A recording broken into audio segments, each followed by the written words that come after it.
Okay, I want to talk about this case. I can't stand him. I can't stand either of them, to be fair. But if I had to pick, Judy's out.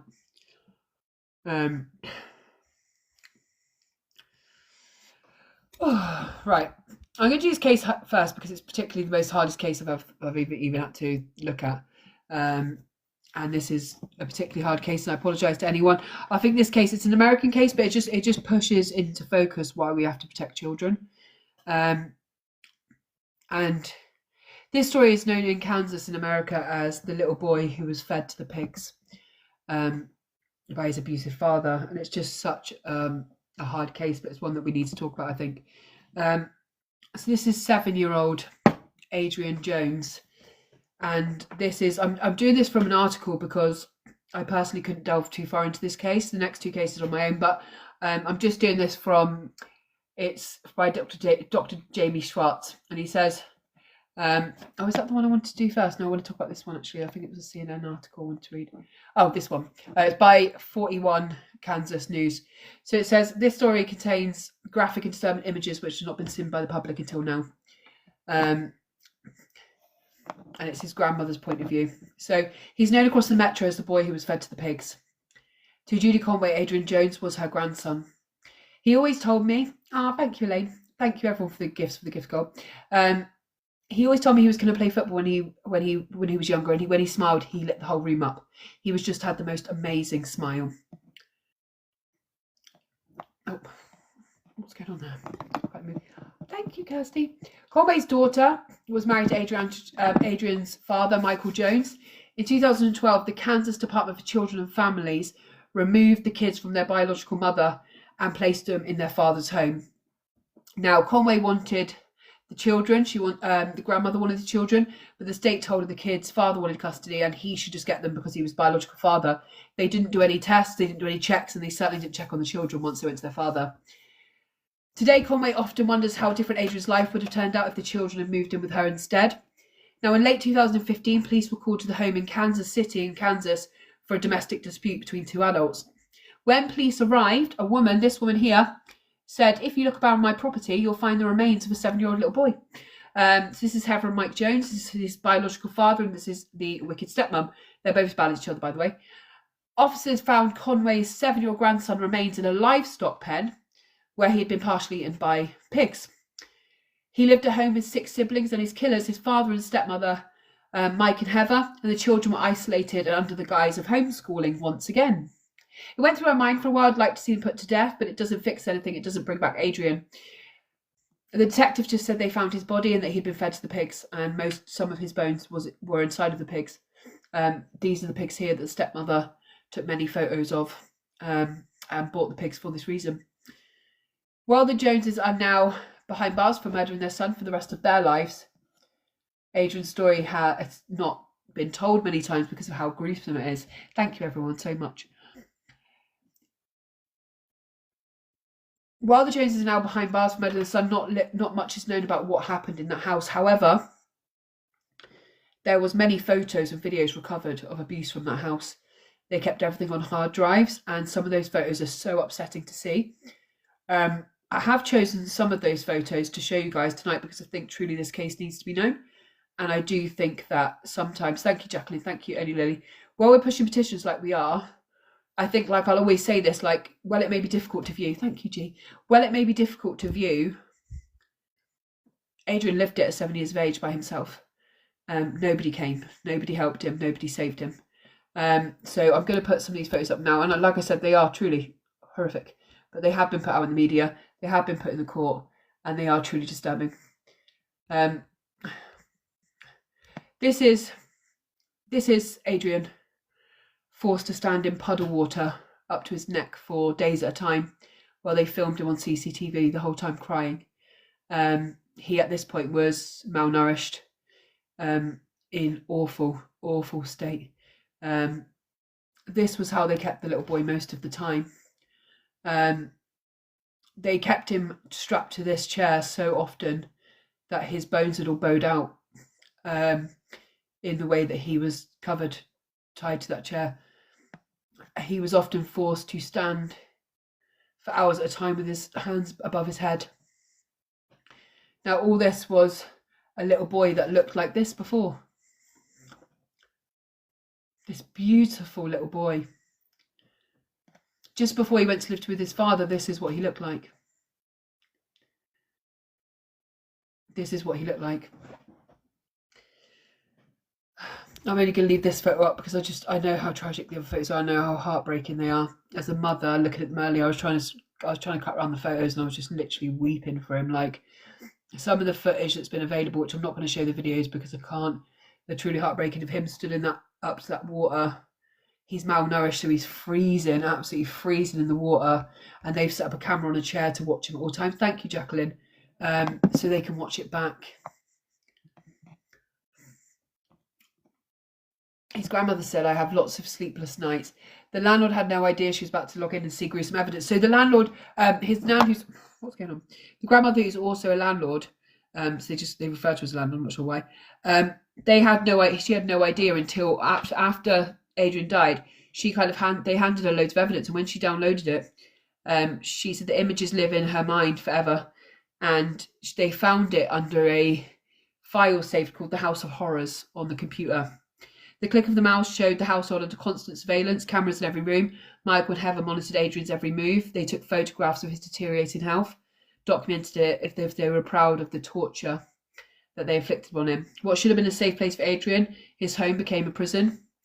Now, Hoovers, who was the landlord of their actual property, who rented them the property, had no idea this was going on there.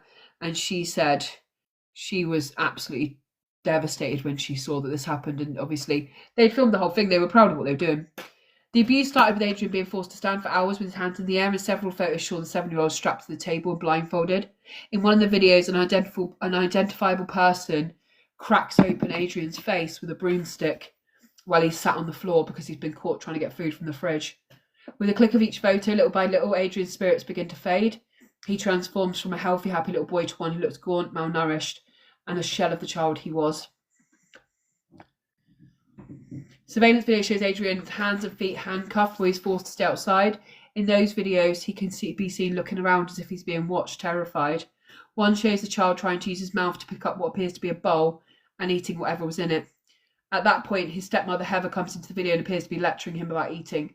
She can be heard talking to one of the other children about Adrian eating a bowl of applesauce that has bugs and dirt in it. And this is what they used to do. They used to feed him in like a bowl for animals and put food in it, like applesauce or cereal, and then cover it in maggots and dirt, and then him handcuffed behind his back would be forced to try and eat it, and he was so hungry that he would just eat the bugs. They were on a farm like ages from everywhere. Most of Adrian's last days were spent stripped naked and confined to a shower stall for hours. At this point, he was pooing himself. He had no control over his body anymore. The Joneses also forced their son to stand in neck-deep water in the family's filthy swimming pool overnight, which is what they used to fill him in, the puddle water and all of those things. They'd just let bugs get into it, dirt get into it. However, the Joneses' landlord told the 41 Action News investigators Heather also gave her access to her Facebook account. There were messages throughout Facebook talking about tasing him. Many of the photos show mysterious marks on Adrian's body. It looked like there was a lot of taser marks and a lot of swelling from being strapped to the inversion table and handcuffed to the wall. There was a lot of scratches and stuff from probably picking and trying to get out of that area. I couldn't say abuse was going on because I didn't know abuse was going on. The timestamp of the surveillance footage shows Adrian was abused over the course of 9 months. So from 9 months, he went from this healthy, happy little boy to this thin, like he looks 3 here. He doesn't even look 7. He is so small and so tiny. His clothes don't fit him anymore. He looks like he's been in some kind of concentration camp. Like, this was in 9 months. Do you know what I mean? He was... What was his mum doing that was worse than this? Skeletonized, yeah, absolutely. Heather was... thank you, Lulu. Look how happy he was. What a beautiful baby. He was 7 when he died.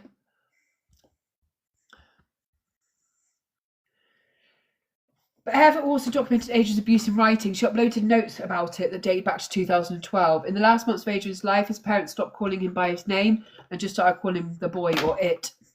In a Facebook message Heather sent to an unknown person, she wrote, "Just strap the boy to my inversion table with handcuffs and ace bandages, put him downstairs.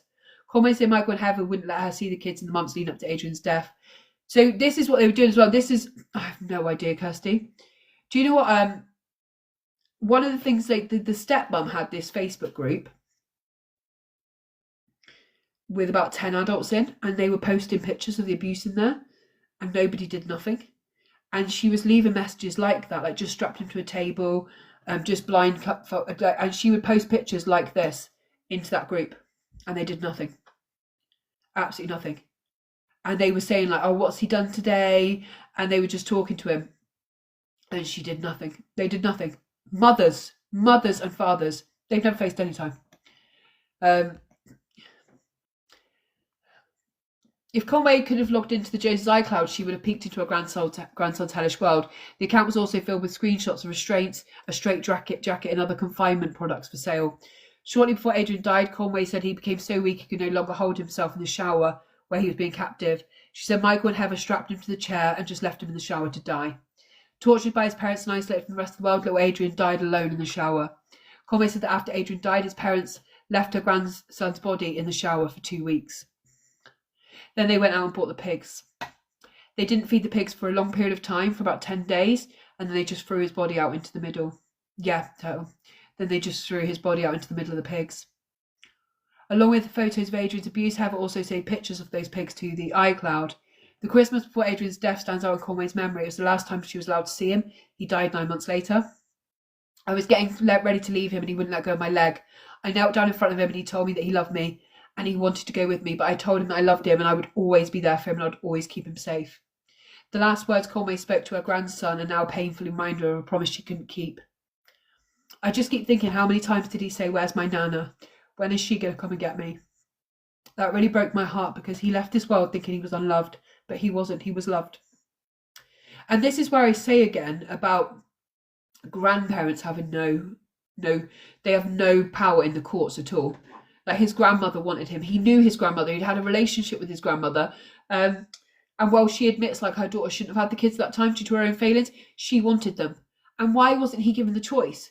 Now, I saw other social service paperwork today from the beginning of when he moved in with his dad, and he was telling them, my dad kicks me, my dad hurts me, I don't want to stay with my dad, I'm scared. And they just stopped going around. I somehow find out something's going on in that house. I find a blanket, I pick him up, I wrap him, take him out. Oh, this is one of her dreams. And she says, I have a dream. I sometimes find something's going on and I go to the house. I find a blanket, I pick him up, I wrap him up, take him out. And as we're walking away, he says to me, "What took you so long, Nanny?" Heather Jones pleaded guilty to first-degree murder and was sentenced to life in prison. She'll be eligible for parole in 25 years. Michael Jones, who pleaded guilty in March to first-degree murder, this was a couple of years ago, was scheduled to be sentenced May the 8th, and he was sentenced to life in prison without the possibility of parole. These are the bastards that did this. Where was the thing? So this was written by a doctor. It says, if you haven't had the sad death of 7-year-old Adrian Jones, then prepare yourself for a horrific story. Furthermore, prepare yourself to be extremely upset at the child welfare system. My intent here is to say that things that everyone else is thinking yet are too afraid to say. After thinking about the open source model and open source governments, my mind starts racing. What about open source foster care? Adrian Jones' father, Michael Jones, was sentenced to life in prison for killing Adrian in Kansas City. His stepmother, Heather Jones, also serving a life sentence for her role in his murder. Adrian was abused by his parents and starved to death. Yet it was what happened after his death that was equally horrific. This is a story you would expect to see on the dark web. If you were not familiar with the dark web, consider yourself lucky, as there are truly evil stories hidden there. Adrian's home became a prison prior to his death. The 7-year-old was blindfolded and strapped to a table. His face was cracked with a broomstick. He was forced to eat out of a maggot-infested bowl. With his hands tied behind his back, he was stripped naked and confined to a shower stall for hours, forced to stand in neck-deep water in the dirty swimming pool, and even trapped in an inversion tape with handcuffs for days at a time. After Adrian had died alone in the shower, which he was left there for 2 weeks after his death, his parents went out and purchased pigs. They intentionally did not feed the pigs for a period of 10 days just to make sure they were extremely hungry. Then, just like the story from the dark web, they threw Adrian's dead body into the pigs. If you're interested in reading more of the story, there is a free part, but I'm not going to go into the great detail because I just don't think I can. He was homeschooled, and that's one of these problems again. Abusers like to homeschool children. That's not a dig at the homeschooling system, because there's a lot of great parents out there who do far better than me at homeschooling. I wish I would be good at it. But it is also being used to cover up abuse. Thank you, T, for the reminders. Adrian Jones. My intent is to ask why this happened. I want to know why the child welfare system failed the child so badly. Here are 3-point questions I have for our child welfare system. You knew he was being abused, yet you did nothing. Why was Adrian not removed? In 2012, the Kansas Department of Children and Families removed Adrian from his biological mother, and they gave him to his father, Michael Jones. In 2013, a Missouri Child Divisional social worker actually spoke with Adrian with police. The little boy told them the following: Daddy kicks me. He keeps hitting me in the head and punches me in the stomach, and Mum keeps pulling my ears really hard. It hurts me. They always lock me in my room and I have to sleep without a blanket or a pillow. He told this to police and social workers. The Kansas City Star reported the Missouri's Child Division found evidence that Adrian had been neglected in July of 2013. Investigators and medical staff actually examined Adrian and found that his body was malnourished. Yet Missouri's plan was to provide in-home services to the family, even though the family failed to cooperate with them. So at one point, they just decided to step away. At one point, his father, Michael, attempted to give Adrian to the Missouri foster care system, saying he didn't want him, and they refused. As a former Kansas foster child myself, it says, I was removed from my home due to neglect, yet my life was not in danger. I was easily removed from my home. Why not Adrian? This should have been blatantly obvious to all involved. This second question I've got is, he lives in Kansas now, so we made them aware.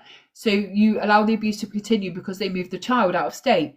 Did you forget that Kansas City lies right on the Kansas-Missouri border?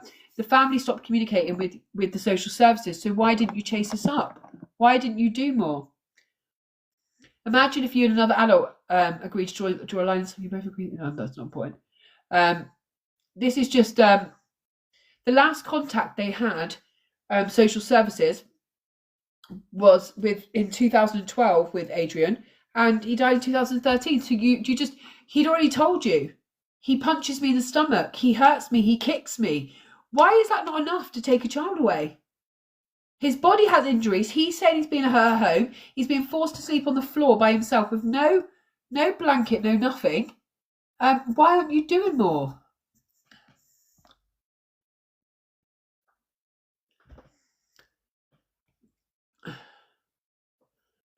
So, where is this worker? Because so the former deputy director of Kansas Social Services said that she was devastated that he had fallen through the gaps. We don't feel like we should document anything related to a child's death.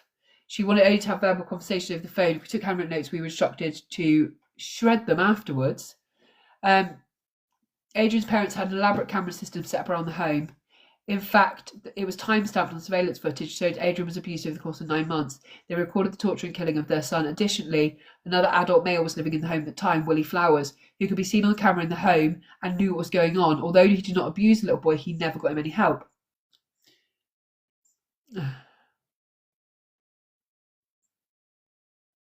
So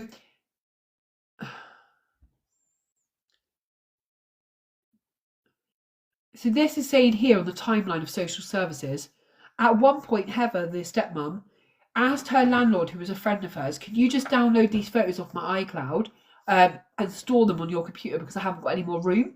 So the woman downloaded the pictures, came across all the pictures of abuse and the torture, phoned the police, and the police didn't do anything and left him there. So they were aware of pictures like this on the iCloud.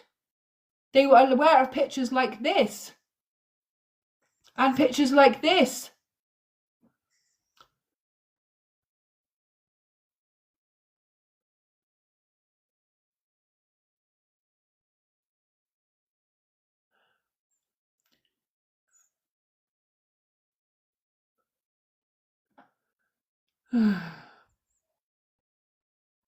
There's so many failings in the system. It blows my mind. Like, you have actual pictures of torture, and you absolutely Kansas City, and you just do nothing.